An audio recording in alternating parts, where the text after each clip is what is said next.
네, 믿어 고백하시는 거 맞죠? 네, 주님의 말씀이 영원하시다는 걸 우리가 믿지 않으면은 그것은 결국 우리가 종교 활동하는 것입니다. 예, 우리 지금 이 시간에 또 우리가 함께 나누게 될 이런 내용들도 결국에는 우리 안에 정말 명확한 믿음의 고백이 뒤따르지 않으면 사실은 다 종교 활동하는 것이죠. 네, 우리가 아까 또 뭐 제가 잠깐 그런 얘기 나눴지만은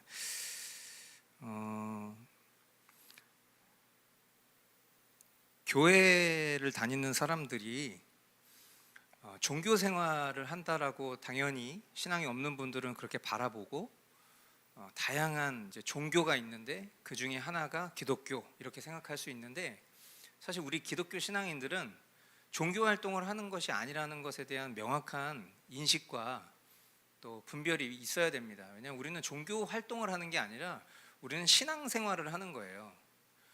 그러니까 우리는 다양한 종교 중에 하나, 이것을 우리가 이제 믿는 신앙의 표현으로 따지면 여러 신이 있는데 그 중에 내가 가장 센 신을 믿고 있다라고 생각하는 종교 활동을 하는 게 아니라, 이 세상에 다양한 신이 있다라고 사람들은 말하지만 그러나 이 세상에 존재하는 신은 오직 하나님 한 분뿐이시다.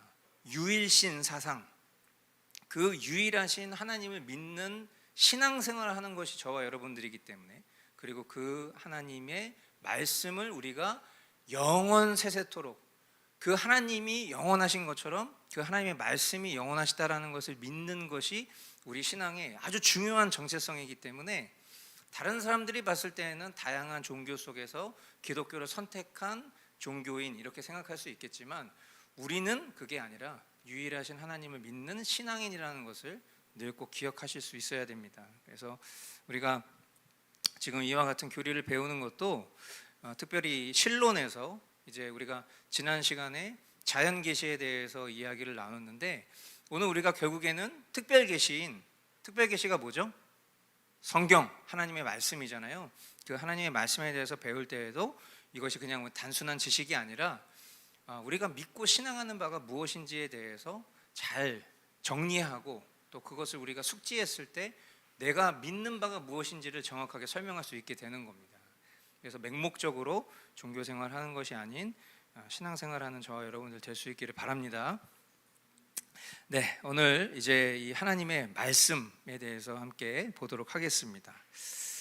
잠깐 지난 시간을 복습해 보면 이 자연 계시의 한계와 성경의 필요에 대해서 우리가 그렇게 좀 볼 수 있겠는데, 자연을 통해서 하나님을 알 수 있다라고 말했습니다. 그죠? 자연을 통해서 하나님을 아는 지식은 그것이 굉장히 위대한 빛이다. 그래서 만천하에 창조 되신 하나님이 계신다라는 것을 밝히 드러낼 수 있다라고 얘기했습니다.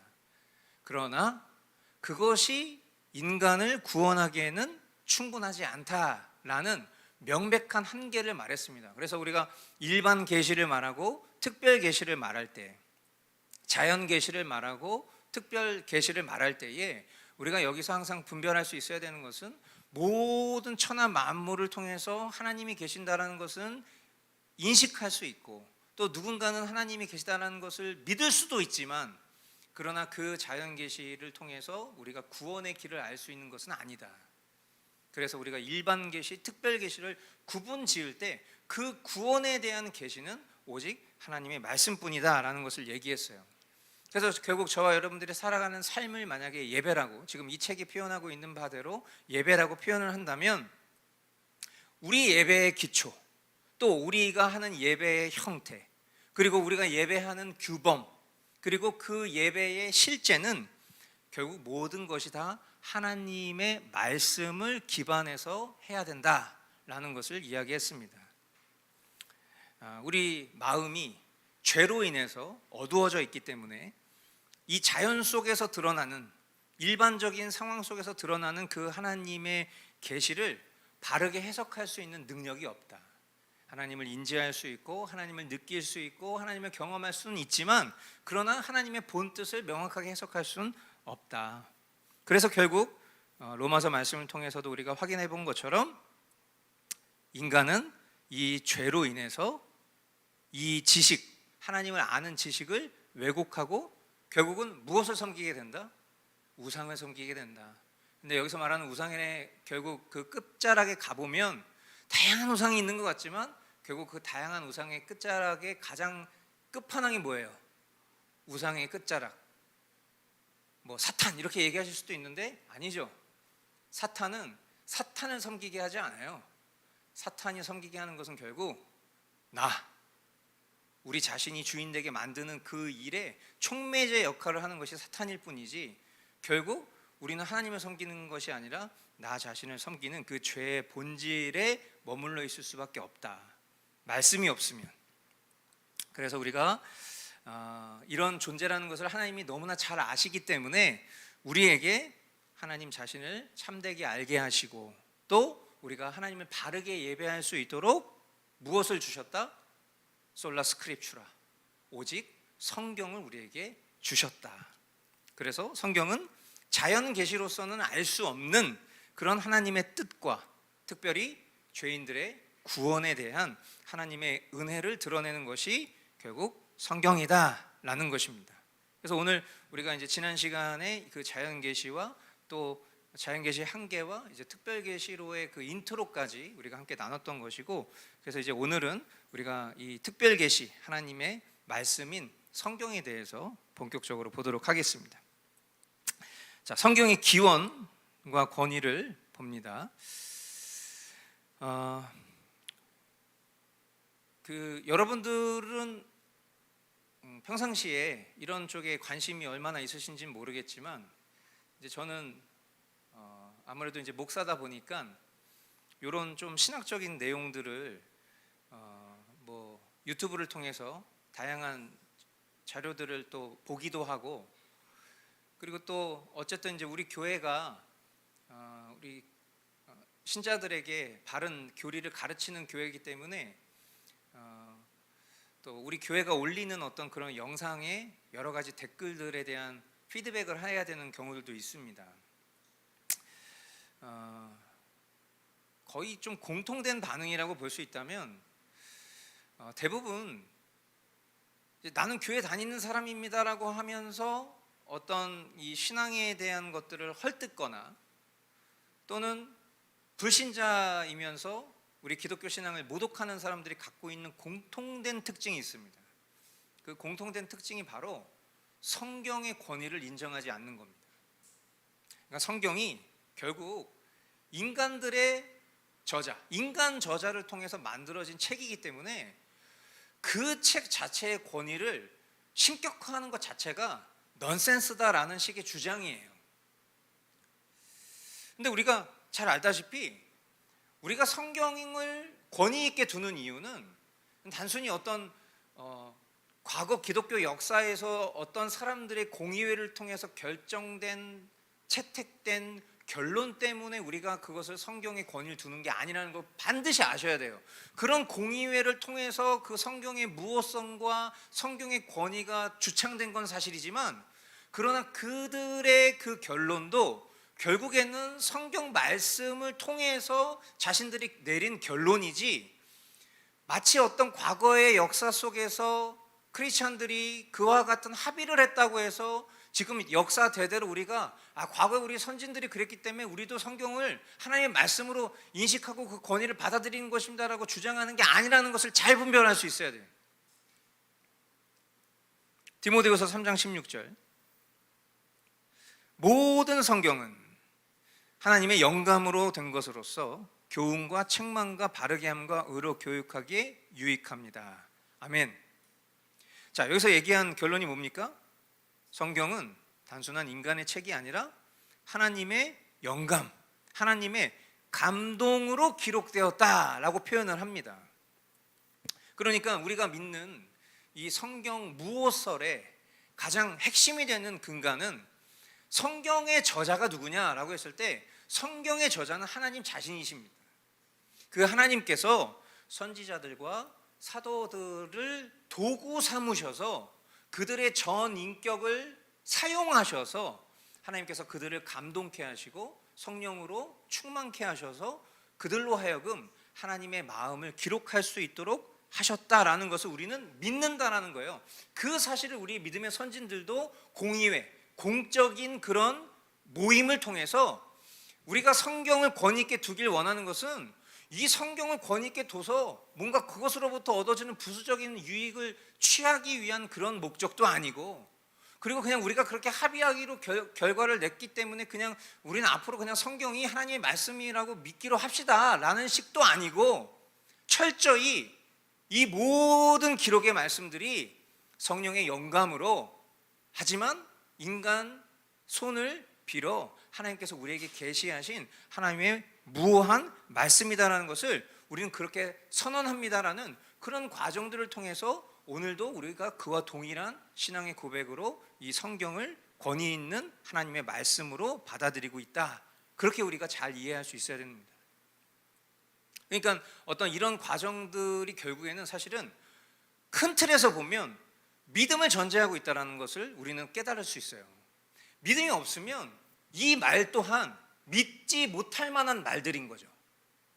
근데 우리가 이것을 이렇게 수용할 수 있는 것은 우리가 지식이 부족해서가 아니라, 그러니까 무지성이 아니라, 우리가 하나님이 우리에게 주신 지성을 발휘한다 하더라도 실제로 우리가 이와 같은 것을 우리의 믿음으로 받아들이기 쉽지 않을 수 있어요. 그러나 하나님 우리에게 지식도 주시고 우리에게 믿음을 주셨어요. 구원의 방식과 똑같은 겁니다. 그러니까 믿음이 없는 사람들은 성경을 인정하지 못합니다. 그러니까 교회를 다니는데 성경을 인정하지 않거나 교회를 다니는데 성경을 보지 않는 건 똑같은 겁니다. 그 사람들은 뭐예요? 믿음이 없거나 믿음이 연약한 거예요.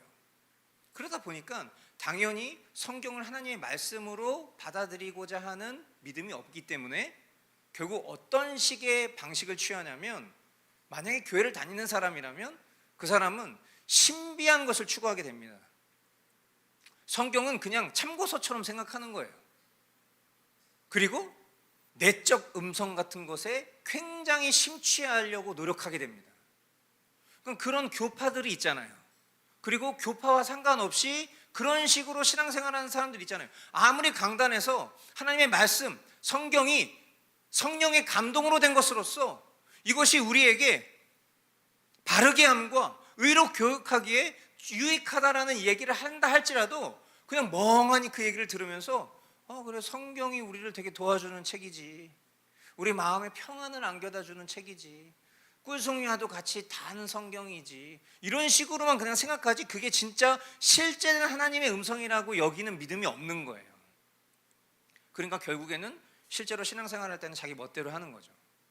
신비한 것을 추구하게 되고. 근데 그와 같은 모습들은 다 예나 지금이나 인간들 안에 보여지는 똑같은 모습들입니다. 그러니까 결국 이 성경의 기원과 권위에 대한 것들을 우리가 이야기할 때도 대전제는 믿음을 주셨기 때문에 우리가 이것도 받아들일 수 있다는 것을 여러분들이 깨달으실 수 있게 되길 바라고, 거기에서 또 오는 큰 감사가 있는 거죠. 야, 이런 말이 우리에게 받아들여지는구나. 이 성경이 정말 하나님의 말씀으로 이 저자들을 통해서 기록이 된 것이구나 라는 것을 받아들이게 되는 거예요. 그래서 우리가 반드시 알아야 될 건 뭐냐면, 이 성경은 하나님의 말씀으로서 스스로 권위를 가진다는 것을 아셔야 됩니다. 이게 무슨 말이냐? 사람들이 공의회를 통해서 이 성경 66권을 채택해서 이것을 정경으로 했다 하더라도 그것이 사람들이 부여한 권위라고 생각하시면 안 돼요. 성경은 그 자체로 권위가 있다는 것을 아셔야 됩니다. 교회가 성경의 권위를 부여한 것이 아니라 교회는 단지 성경이 하나님의 말씀이다라는 것을 인정하고 증언할 뿐이다라는 것을 아셔야 됩니다. 그래서 사람이 우리가 어떤 성경을 믿는 이유는 단지 어떤 이런 공의회의 결정, 교회의 증언 때문이 아니라 말씀드렸다시피 성령님께서 우리 마음 가운데 주시는 내적인 증거다. 너무 중요한 표현이에요. 그러니까 우리가 성경이 하나님의 말씀으로 믿어진다라는 것 자체가 구원의 또 다른 증표가 될 수 있다는 겁니다. 성령께서 내 안에 내주하셔서 이것을 받아들일 수 있도록 하시는 내적인 증거이기 때문에. 그래서 여러분들이 성경을 정말 매일 이렇게 묵상하시면서 그 속에서 주님이 나에게 주시는 그런 말씀, 받은 말씀, 주신 마음, 드린 기도를 할 수 있다는 것 자체가 내가 구원받은 백성이라는 것을 반증하는 그런 증거가 될 수 있다는 사실 또한 깨달으실 수 있게 되기를 바라요. 다음 페이지로 넘어가시면 성경의 속성들이 나옵니다. 세 가지로 구분을 했습니다. 첫 번째 필요성, 두 번째 충분성, 세 번째 명료성입니다. 이 성경은 계속 거듭 말씀드리고 있지만 우리 구원에 있어서 절대적으로 필요한 책입니다. 자연계시가 아무리 하나님에 대해서 알 수 있다 한다 하더라도 그것은 구원으로 인도하지 못한다라고 거듭 강조합니다. 성경이 죄인에게 있어서 구원의 길을 밝히 가르쳐주는 유일한 길이요 빛입니다. 그래서 우리가 잘 아는 바대로 시편 기자는 이렇게 고백합니다. 주의 말씀은 내 발의 등이요 내 길의 빛이니이다. 주님의 말씀은 내가 살아가는 삶 속의 그 모든 행보의 등이요 그 길의 빛이다, 이렇게 말씀을 하고 있어요. 그러니까 이게 그냥 어떤 감상적인 그런 시적인 그런 고백으로 들릴진 모르겠으나 진리에 대한 표현입니다. 정말 주님의 말씀이 우리의 등이요 빛이시기 때문이죠. 이것을 통해서 우리는 성경의 유익함을 네 가지로 정리해 볼 수 있겠습니다. 첫 번째, 성경은 하나님의 성품과 뜻을 계시한다. 그러니까 우리가 믿는 그 대상에 대해서 알지 못하고 믿는 것이 맹신이잖아요. 그러니까 우리가 믿음의 종류를 이야기할 때에도 단순히 믿음이 다 그냥 똑같은 믿음이 아니라 맹신도 있고 미신도 있고 광신도 있잖아요. 우리가 믿는 참된 믿음이라는 것은 무엇입니까? 내가 믿는 그 대상을 알고 믿는 거예요. 그러니까 제가 그 복음을 전하는 지체들에게도 그분들이 이제 어떤 저와의 어떤 그런 인간적인 관계 때문에 본인들이 어떤 대화함 속에서 얻는 깨달음으로 저에게 그 호의에 대한 그 감사를 표현할 때 항상 이런 식으로 얘기를 해요. 아, 목사님 제가 예배 한번 갈게요, 이렇게 얘기해요. 그럼 저는 당연히 언제든지 환영입니다 이렇게 얘기할 것 같죠? 절대 그렇게 얘기 안 해요. 저는 오히려 근데 아마 예배에 오시면 더 혼란스러우실 수도 있어요, 이렇게 얘기를 해요. 왜 그러냐면 한번 생각해 보세요. 예배는 신자만이 할 수 있어요. 성도만이 할 수 있는 거잖아요. 하나님의 자녀된 백성이기 때문에 나의 하나님을 향한 경배 활동이 예배예요. 그런데 만약에 이 예배의 자리에 불신자가 들어와 있습니다. 그럼 이 불신자가 할 수 있는 것은 하나밖에 없어요. 복음을 들을 수 있는 기회밖에 없어요. 실제로 하는 그 모든 행위들 생각해 보세요. 만약에 여러분에게 절에 가서 108배를 하라고 권유했을 때 여러분이 그냥 관계 때문에 그 일을 할 수는 있겠죠. 만약에 여러분이 뭐 스님하고 되게 친해. 그래서 제가 뭐 한번 절 한번 놀러 갈게요 이렇게 얘기했어요. 그랬더니 오세요. 갔더니 갑자기 스님이 갑자기 표정이 싹 바뀌면서 본인이 막 갑자기 절을 하기 시작해. 이렇게 할 수는 있겠지. 근데 두 번은 못 할 거예요. 그것이 내가 믿고 동의되는 신앙의 행위가 될 수 없기 때문에. 사실 예배도 그런 측면에서 우리가 좀 거시적으로 생각해 보면 불신자들에게 예배로 초청하는 것이 생각보다 굉장히 그들에게 힘든 일이라는 것을 아셔야 돼요. 막 이 문화가 얼마나 불편해 보이겠습니까? 갑자기 막 박수 치고 막 갑자기 막 우리 교회는 너무 다 점잖으셔서 뭐 이렇게 박수 칠 때도 눈치 보면서 아닌가? 막 약간 이런 분이 기도할 때도 막 기도하고 싶은데 다들 너무 경건하고 조용하게 막 기도하시니까 뭐 약간 이러니까 그나마 이제 불신자들이 와도 그렇게 큰 막 그 종교 집단 같은 느낌을 주지 않을 것 같아서 한편으로 좋은데, 그들 입장에서는 이 예배의 모든 순서 자체가 아무런 의미가 없을 겁니다.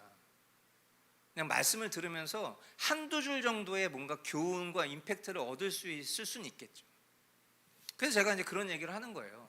예배에 오시는 거 환영하지만 그거 자체가 지금 당신이 생각하는 어떤 그런 방향을 명확하게 주지 못할 수도 있습니다. 물론 영적인 활동이기 때문에 내주하시는 어떤 그런 성령님의 감동이 특별한 역사를 만들 수는 있겠지만, 뭐 예를 들어서 갑자기 영문을 알 수 없는 눈물이 나온다든지, 마음에 어떤 나의 어떤 그런 지난날의 어떤 그런 잘못들이 떠오른다든지 그럴 수 있지만, 근데 그것도 사실은 성령께서 이미 그 사람을 찜하셨기 때문에 할 수 있는 감정과 감동들이지, 성령이 택하시지 않은 영혼이라면 그런 감동도 일어나지 않을 거라는 거죠. 그러니까 제가 이제 그런 얘기를 하면서 말씀드린 것도 결국 그거예요. 우리가 믿는 대상에 대해서 명확하게 알지 못한 채 행하는 모든 일들은 굉장히 우리에게 고역스러울 겁니다. 하나님은 어떤 분인지에 대해서 알지도 못하는데 하나님을 믿는다고 얘기하는 게 얼마나 고역스러운 일일까 생각을 해보세요. 그러니까 우리가 성경을 보는 이유는 단순히 그냥 우리 마음의 어떤 안식을 누리기 위해서, 은혜를 경험하기 위해서가 아니라, 성경은 하나님의 성품과 뜻을 계시하고 있기 때문에, 하나님은 어떤 분이신지, 하나님이 우리에게 원하시는 바가 무엇인지를 명확하게 계시하고 있기 때문에 그 성경을 우리가 알아야 된다. 두 번째, 성경은 그리스도의 인격과 구원 사역을 드러낸다. 만약에 성경이 없다면 우리가 어떻게 예수님을 알겠습니까? 우리가 어떻게 예수님이 우리를 위해서 행하신 일들을 알 수 있겠어요? 누군가를 통해서 들을 수 있지만 그 누군가는 그걸 어떻게 알았겠습니까? 어떤 초자연적인 내면의 음성을 통해서 알았겠습니까? 아니에요. 교회가 그토록 중요한 것은, 그리고 성경이 그토록 중요한 것은, 교회 외에는 구원이 없어요. 성경 외에는 구원이 없어요. 그 말은 이 모든 구원의 방편을 알려줄 수 있는 길과 통로가 성경 외에는 없기 때문에, 성경을 통해서 우리는 그리스도의 인격과 구원 사역을 깨달을 수 있어요. 세 번째, 성경은 인간이 믿음으로 하나님께 나아가는 길을 가르칩니다. 그렇죠? 우리가 성경이 없었다면 다 제각각 제 멋대로 신앙생활을 했을 겁니다. 그런데 시대와 역사가 바뀌면서, 물론 그 속에 변질이 있고 타락이 있지만, 그럼에도 불구하고 이 시대와 역사가 변하면서도 동일한 모습의 형태를 기독교 신앙이 가질 수밖에 없는 이유는 성경이 우리에게 요구하고 있는 바가 명확하기 때문이에요. 그래서 우리는 항상 그 리폼드, 원형으로 돌아가고자 할 때 그 원형이 무엇이냐? 성경에 나와 있는 바대로인 거예요. 내 멋대로 그 곁길로 빠져있던 것으로부터 하나님의 말씀 앞에 돌이켜 회개하고 하나님이 우리에게 말씀하시고자 원하시는 바대로 나아가게 되는 것입니다. 네 번째, 성경은 교회의 기초를 놓으며 교회의 질서와 교훈을 확립한다. 그렇죠? 우리가 교회론에 대해서도 계속 거듭 반복적으로 보고 있다시피, 성경을 통해서 교회가 어떤 곳인지, 그리고 이 교회 속에서 우리가 어떤 질서를 따르고 또 어떤 가르침대로 살아야 되는지에 대해서 알게 되는 것이죠. 그래서 너무나 당연한 얘기 같지만 성경이 없이는 인간이 구원에 이를 수 없다라는 측면에서 이 성경의 필요성을 다뤘습니다. 자, 두 번째, 충분성입니다. 성경은 구원에 필요한 모든 것을 충분히 포함하고 있어요. 근데 제가 이제 이거를 항상 얘기할 때 꼭 여러분들에게 강조하고 싶은 부분이 있습니다. 그것이 뭐냐면, 가끔 이런 말 하시는 분들이 있어요. 그러니까 성경에 없잖아요, 이런 말. 그건 성경에 없잖아요, 이런 말 하시는 분들이 있어요. 그러니까 어떤 우리가 살아가는 삶 속에서 도출해내는 어떤 결론을 성경이 모든 것을 다 가지고 있다라고 착각한 나머지 마치 성경을 백과사전처럼 생각하는 거죠. 근데 그게 성경에 있지 않다라는 얘기를 하는 거예요. 근데 그 말이 되게 무지한 말이라는 걸 본인은 모르고 있는 거죠.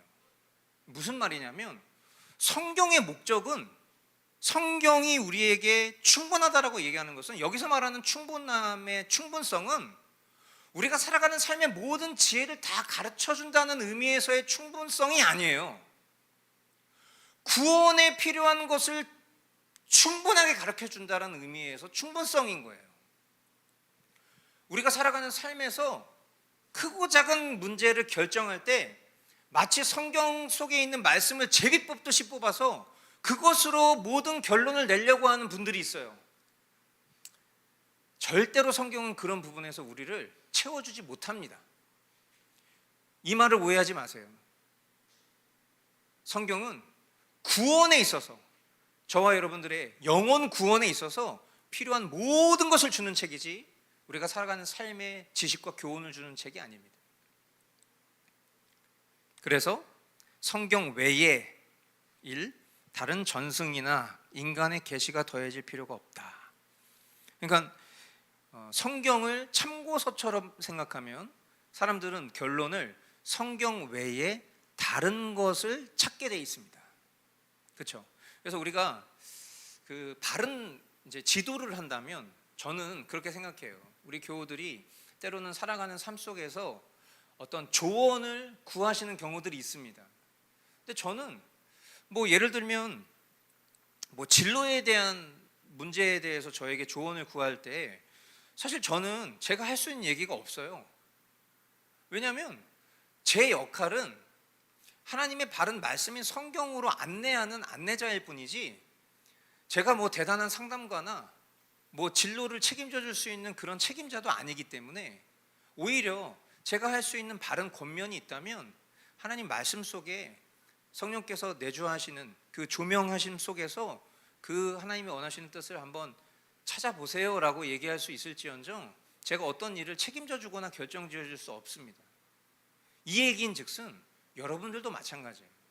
만약에 누군가가 여러분에게 그러한 어떤 질문을 하거나 그러한 요청을 할 때 뭐 그것을 그냥 이렇게 매몰차게 막 거절하고 그 대화 자체를 이런 식으로 단절하라는 말씀이 아니라, 결론은 결국 성경 속에서 하나님이 주시고자 원하시는 뜻이 분명히 있다. 그러니까 그 뜻을 알기 위해서 하나님의 말씀을 깊이 묵상해 보는 것이 어떻겠습니까? 라는 결론을 내는 것이 중요하다는 것이죠. 우리가 신앙생활하는 것도 마찬가지예요. 그러니까 결국 성경을 중요하게 생각하지 않는 사람들은 무슨 일만 생기잖아요? 그럼 전화부터 해. 자기 주변에 신뢰할 만한 사람들한테. 한번 여러분도 생각해 보세요. 저도 그랬던 것 같아요. 그냥 무조건 전화부터 해. 그래서 막 마치 고민 털어놓듯이 수다 떨듯이 막 그런 얘기 막 하는데, 정작 하나님 안에, 이 성경 안에 그 모든 어떤 진리와 핵심이 담겨져 있다는 것은 지식으로는 아는데, 그 하나님 앞에 그것을 간구하고자 하는 그런 열심은 순간적으로 확 사라져버려요. 그래서 그런 태도 속에서도 우리가 반면교사 삼을 필요가 있다. 두 번째, 성경은 그리스도 안에서 구원받는 데 필요한 모든 교리와 교훈을 담고 있다. 계속 강조하고 있는 말입니다. 그래서 참된 신자라고 한다면 어떤 성경을 떠나서 다른 권위를 따르려 해서는 안 됩니다. 그래서 웨스트민스터 신앙고백서가 이렇게 말을 하는데요, 같이 한번 읽어보도록 하겠습니다. 하나님 뜻, 시작.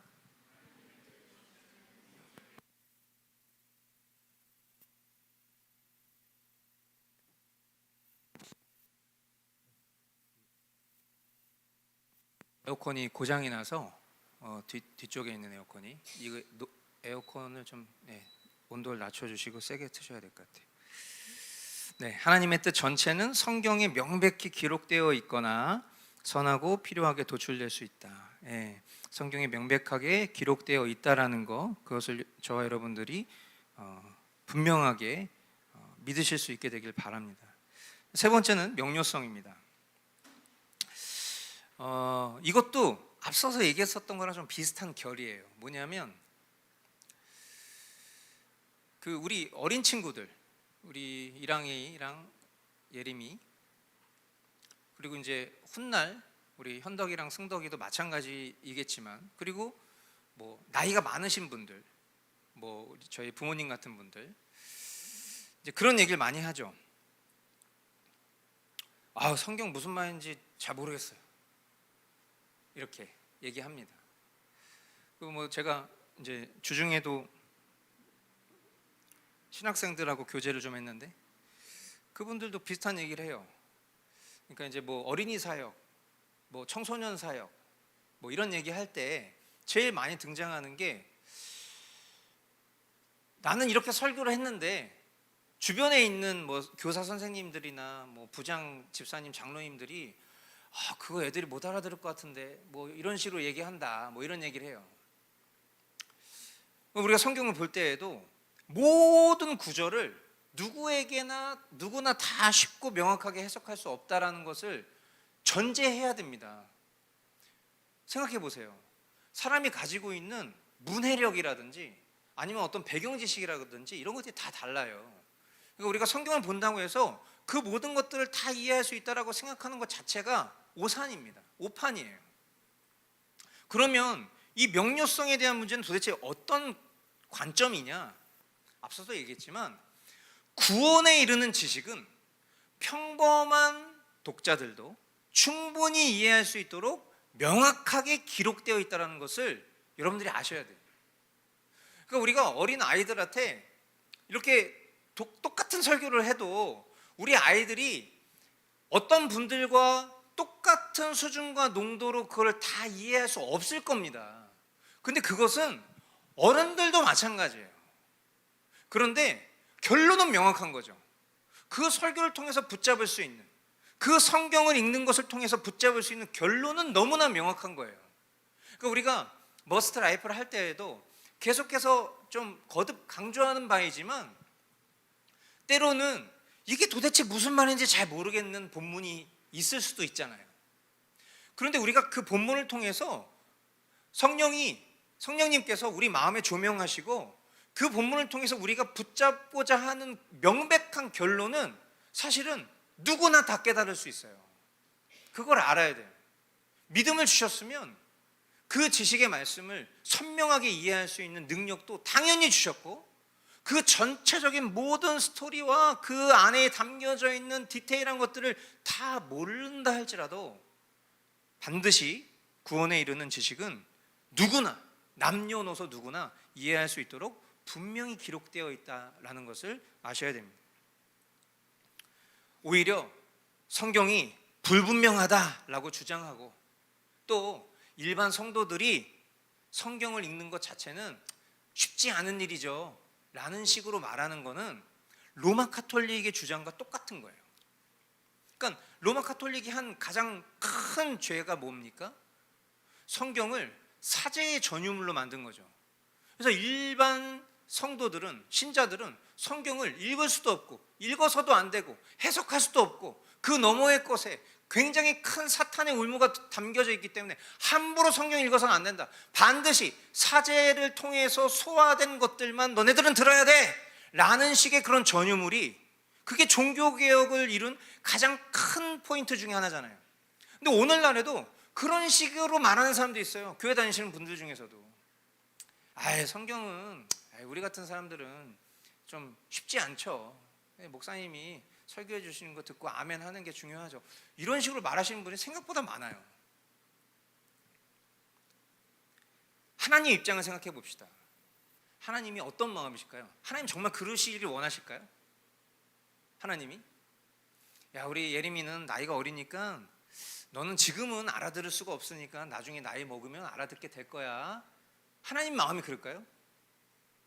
나이 많은 우리 어르신들 입장에서 나는 가방끈도 짧고 나는 그냥 뭐 책 읽는 것도 귀찮고 힘들고 무슨 말인지 알아들을 수도 없어 이런 존재라는 걸 하나님 모르실까요? 아니에요. 하나님의 본심은 하나님은 자신의 뜻을 백성들에게 기필코 알리시기를 원하시는 것이 하나님의 선하시고 완전하신 뜻입니다. 그래서 하나님이 그런 우리에게 성경을 주셨다는 것은 이 성경을 통해서 다채로운 지식을 깨닫게 하시기 위한 목적으로 주신 것도 아니고 이 성경을 통해서 명확한 결론, 죄인된 우리를 구원하시길 원하셔서 하나밖에 없는 아들 예수 그리스도를 우리에게 구원의 주로 보내셨다. 그를 믿는 자 죽어도 살겠고 영생을 누린다는 그 단순한 결론이 성경에서 내리는 반복된 결론이라는 것을 아셔야 돼요. 다양하고 다채롭고 남들이 결론 내지 못한 신비한 해석을 내려놓는 것이 훌륭한 묵상이 아니라고 거듭 말씀드리죠. 매번 성경을 읽을 때, 매일 묵상을 할 때, 매일 머스트 라이프를 할 때 늘 결론 똑같은 것이 그게 할렐루야입니다. 그래서 저와 여러분들이 이 성경을 볼 때에 명료하게 하나님의 이 구원의 뜻을 깨달으실 수 있다면 그것이 성경의 완전한 기능을 우리 가운데 이루신 하나님의 역사다, 그렇게 이해하시면 좋겠습니다.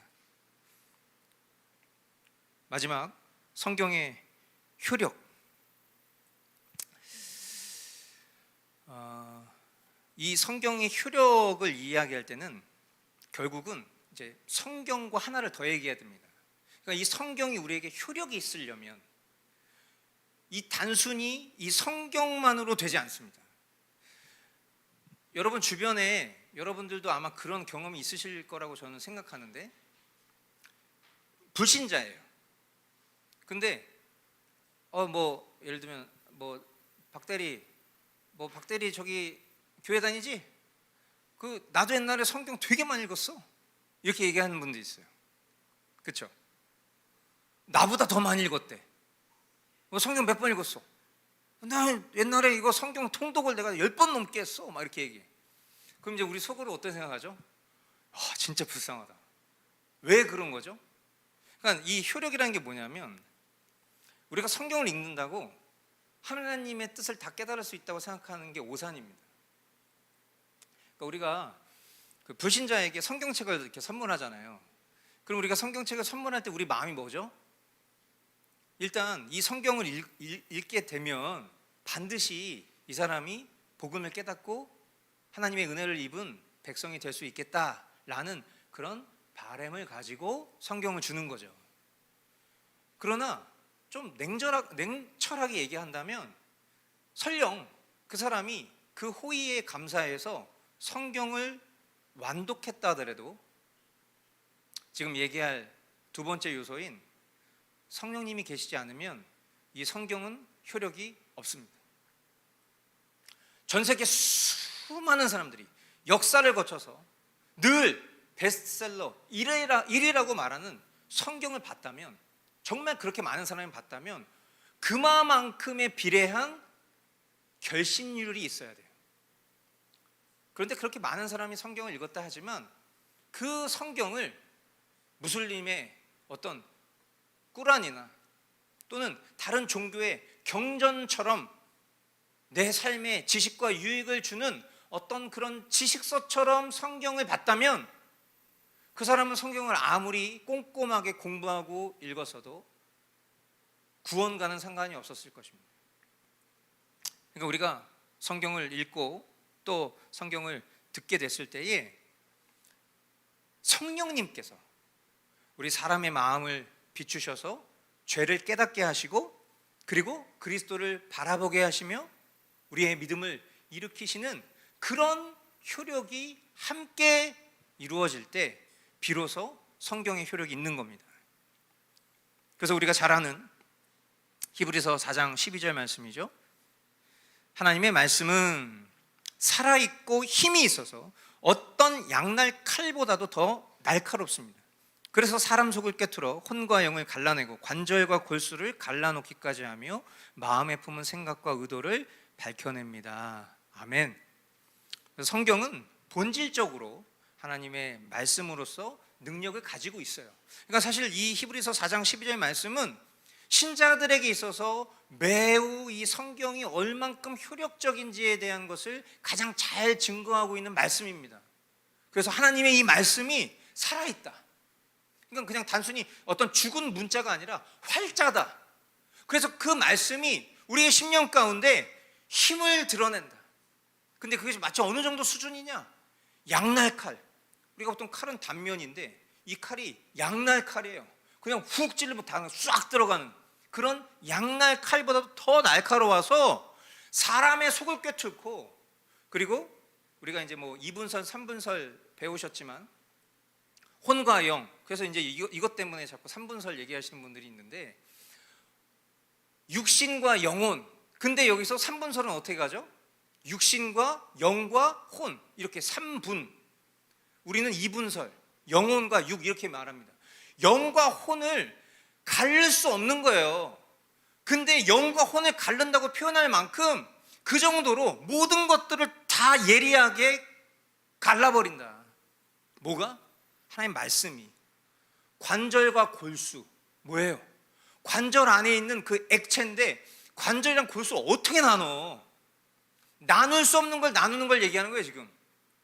관절과 골수를 갈라놓기까지 하며 마음에 품는 생각과 의도를 밝혀낸다. 뭐가? 하나님 말씀이. 그러나 이 모든 것들이 성령께서 역사하시지 않으면 효력이 없다.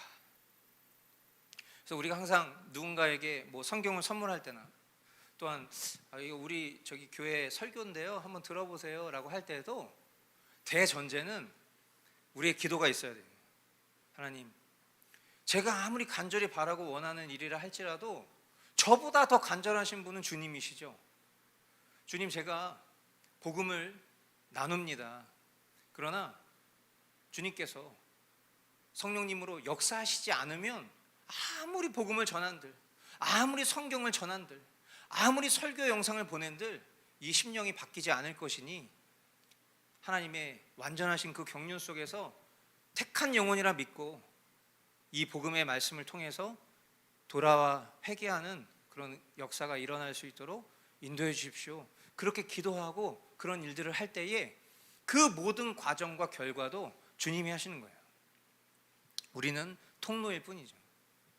그래서 이제 우리 금요일 날, 그리고 어저께 우리 여기 5층 시설자 장로님하고 만남이 있었는데, 이제 장로님이 어제부로 이제 여기를 다른 분에게 넘기셨어요. 그래서 이제 오신 분이 불신자시고, 그래서 이제 저는 이제 그 얘기를 2주 전에 듣고, 이제 예배를 더 이상 할 수 없겠구나. 만약에 할 수 없다면 그동안 1년 동안 나는 복음을 전했으니 나로서는 할 수 있는 일을 다 했고, 그 다음에 모든 일들은 주님이 하시는 거지, 이렇게 마음을 이제 정리를 하고 있었는데, 어제 장로님이 이제 새로 오신 시설장 분하고도 이렇게 교제하는 과정 속에서 최종적으로는 앞으로도 계속 하겠다. 그래서 장로님도 그렇고 저도 그렇고 내린 결론은 똑같았어요. 아직 주님이 하실 일이 남아있나 보구나. 그런 거예요.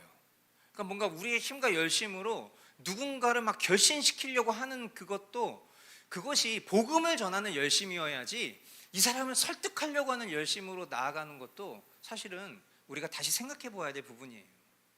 우리가 적극적으로 힘을 쓰고 열심을 내야 될 것은 바른 복음을 전하는 것, 그리고 그 복음이 그 심령 가운데 내주하신 성령님이 이미 주인 삼고 있다면 그것이 그 복음을 통해서 반드시 열매를 거둘 것이기 때문에 우리가 할 일은 기쁨과 감사로 주님 앞에 의탁하면서 기도할 일이죠.